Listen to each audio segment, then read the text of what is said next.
Hi, I'm Mitch Duncan and welcome to Masterclass. Throughout the series, you'll hear from some of the AFL and AFLW players, and they'll take us through some of the key skills of AFL footy.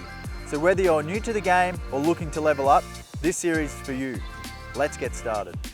All right, we're back for another Masterclass. We've got Jeremy Cameron here, known as Jezza. Thanks to Simmons, we're going to provide the audience with a demonstration on how to kick a set shot goal. All right, Jezza, you're just taking a nice mark straight in front. We're about 30 metres out. Can you give us three of your main tips to executing with a goal? My first one would be the way you hold the ball. So that's really important. You want to be nice and straight when you hold the footy and comfortable. The second tip would be getting back off the mark enough and giving you space. If you get cramped up and you get too close to the guy on the mark, then you could kick it left or right or into the man on the mark.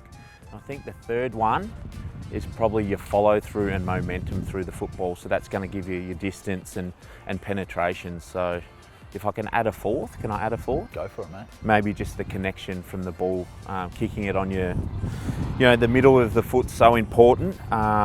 So making good contact is probably my fourth tip.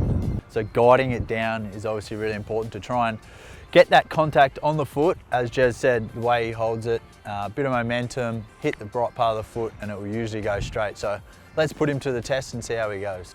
Hey! All right, so firstly, give myself enough space off the mark. I don't have a set amount of steps, but you get to a certain point and you're pretty comfortable so for me, it's about here. I normally squeeze the ends, just make sure they're nice and rounded off. Looking straight at the goals. Chewy on your boot. Holding the ball in a comfortable way, get a bit of momentum through it. And that is straight.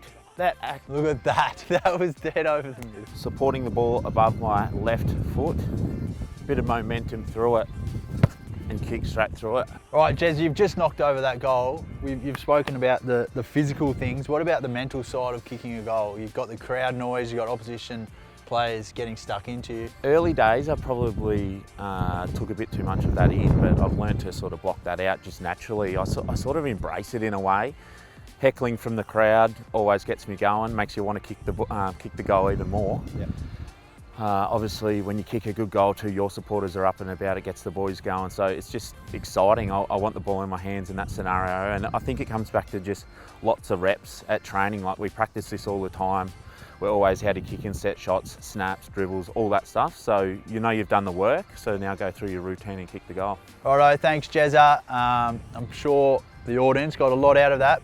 What do you think the main focus is now for those people that have watched it? Well, I think getting out there and just practicing. I think that's the most important thing. Work out what's comfortable for you, and that might be different for everyone. So just get good at, what you're good at, basically. That might be kicking. For me, when I was little, it was kicking between trees, between fence posts and power lines and all that sort of thing. You don't need an actual set of goals, just practice in the backyard and get really good at it. That's it. I think the main thing there, practice makes perfect. So get down to your local ground, kick a few set shots, kick a few goals. Thanks to Simmons, proud supporters of the Geelong Football Club.